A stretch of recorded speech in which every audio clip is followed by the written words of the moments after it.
옛날 어느 마을에 큰 부자가 살았어요.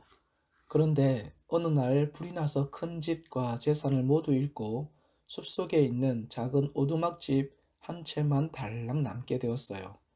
아버지와 6명의 자녀들은 살아가기 위해 할 수 없이 밭을 일구기 시작했어요.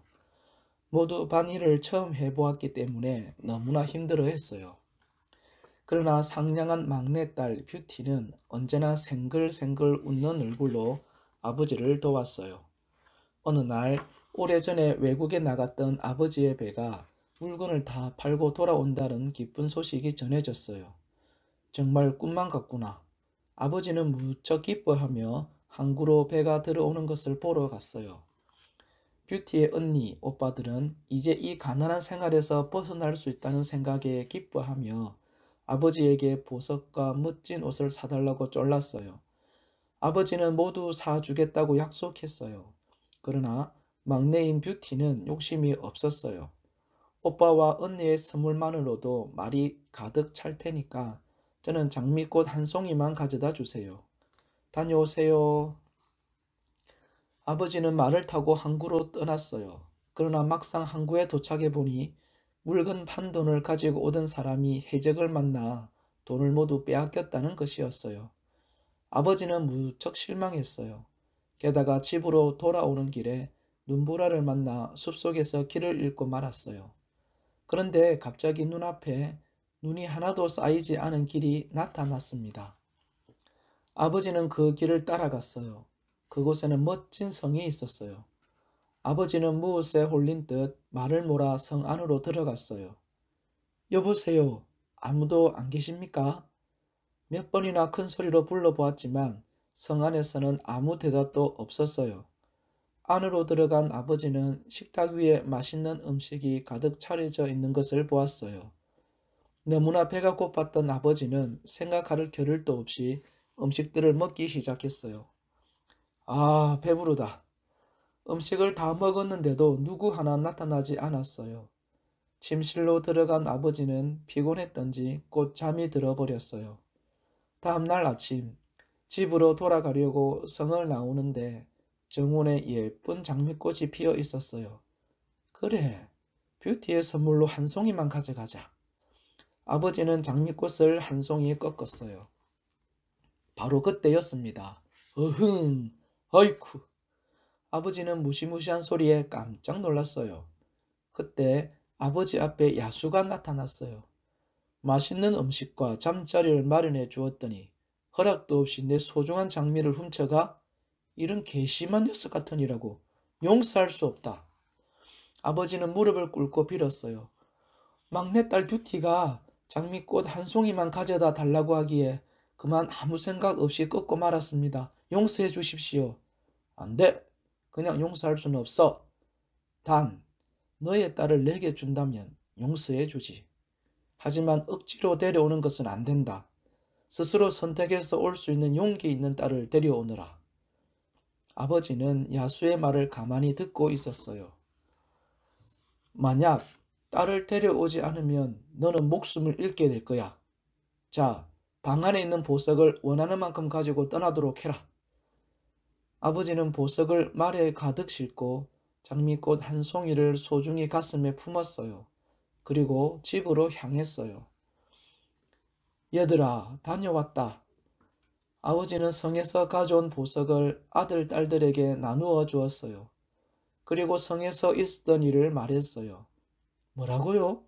우리 가운데 한 명을 괴물에게 시집 보내야 한다고요? 그렇다면 장미꽃을 부탁한 뷰티가 가는 것이 당연하잖아요. 언니들은 뷰티에게 억지로 책임을 떠넘겼어요. 마음씨 착한 뷰티는 힘없이 어깨를 늘어뜨린 채 걱정하는 아버지에게 말했어요. 아버지, 걱정을 끼쳐서 죄송해요. 저 때문에 일어난 일이니 제가 야수의 신부가 되겠어요. 오빠들은 반대했지만 뷰티는 아버지와 함께 무서운 야수가 기다리는 성을 향해 말을 타고 떠났어요. 해가 질 무렵 뷰티와 아버지는 야수의 성에 도착했어요. 어머나, 정말 멋진 성이야. 거실은 화려한 불빛으로 빛나고 식탁에는 맛있는 음식이 가득했어요. 아버지와 뷰티가 두려움을 잊고 맛있게 음식을 먹고 있는데 크고 무거운 발소리가 들려왔어요. 무시무시하게 생긴 야수가 다가오자 뷰티는 깜짝 놀라 그 자리에서 벌떡 일어났어요. 저는 뷰티라고 합니다. 잘 부탁해요. 뷰티는 두려움을 참으면서 예의 바르게 인사를 했어요. 야수는 아름다운 뷰티에게서 눈을 뗄 수가 없었어요. 잠시 뒤 야수는 아버지에게 많은 보물을 선물로 주어 집으로 돌려보냈어요. 뷰티는 울면서 아버지와 헤어졌어요. 야수는 슬퍼하는 뷰티를 침실로 안내한 뒤 조용히 사라졌어요. 혼자 남게 된 뷰티는 울다 지쳐 잠이 들었어요. 그러자 꿈속에 멋진 왕자가 나타나 뷰티에게 간절히 부탁하였어요. 제발 저를 구해주세요. 겉모습에 속지 말고 제 마음을 알아주세요. 다음날 아침 야수는 뷰티를 보기 위해 방으로 왔어요. 야수는 두려움에 떨고 있는 뷰티에게 말했어요. 당신을 해치지 않을 테니 안심하세요. 그리고 식당으로 내려와 아침 식사를 하세요.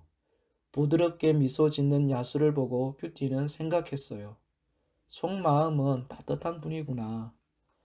뷰티와 야수는 많은 이야기를 나누면서 사이가 좋아졌어요. 그러던 어느 날 야수가 말했어요. 뷰티, 저와 결혼해 주시겠습니까? 뷰티는 꿈속의 왕자님을 잊을 수가 없었어요. 그래서 고개를 저 거절했어요. 야수는 몹시 슬퍼하며 방으로 돌아갔습니다. 그날 밤 뷰티의 꿈속에 다시 멋진 왕자가 나타나 슬픈 얼굴로 말했어요. 뷰티, 제발 저를 구해주세요. 왕자님, 어떻게 하면 구해드릴 수 있나요? 뷰티는 꿈속에서 안타까워하다가 잠에서 깨어났어요. 다음 날 야수는 다시 뷰티에게 청혼을 했어요. 하지만 뷰티는 왕자님을 생각하며 또 거절했어요. 야수의 따뜻한 보살핌으로 뷰티는 곧 성에서 생활하는 데 익숙해졌어요. 어느 날 뷰티는 아버지와 언니, 오빠들이 너무나 보고 싶어서 야수에게 부탁했어요. 야수는 슬픈 목소리로 말했어요. 반드시 돌아온다고 약속해 주세요. 만약 돌아오지 않으면 나는 죽고 말아요. 다음날 아침 야수는 뷰티에게 백마를 준비해 주었습니다. 이 말이 당신을 집으로 데려다 줄 것입니다.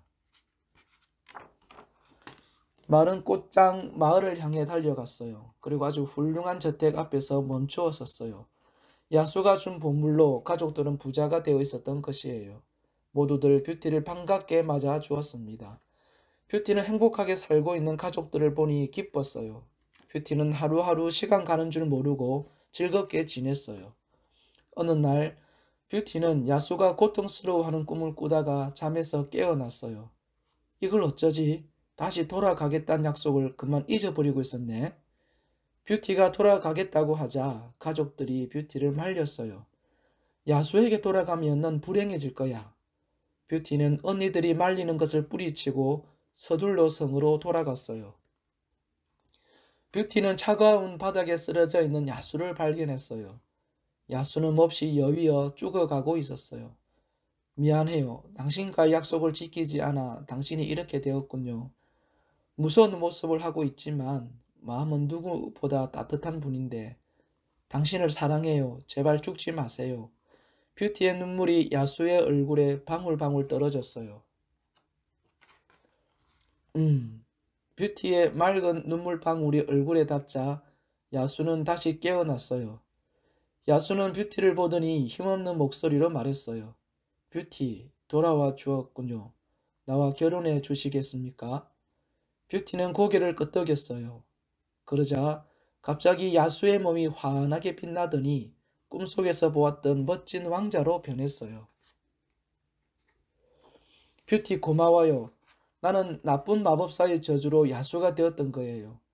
마음이 아름다운 아가씨와 결혼해야만 저주가 풀리도록 되어 있었어요. 정말 고맙습니다. 뷰티는 말할 수 없이 기뻤어요. 부하들도 본래의 모습으로 돌아왔습니다. 그리고 왕자와 뷰티의 결혼을 진심으로 축하해 주었습니다.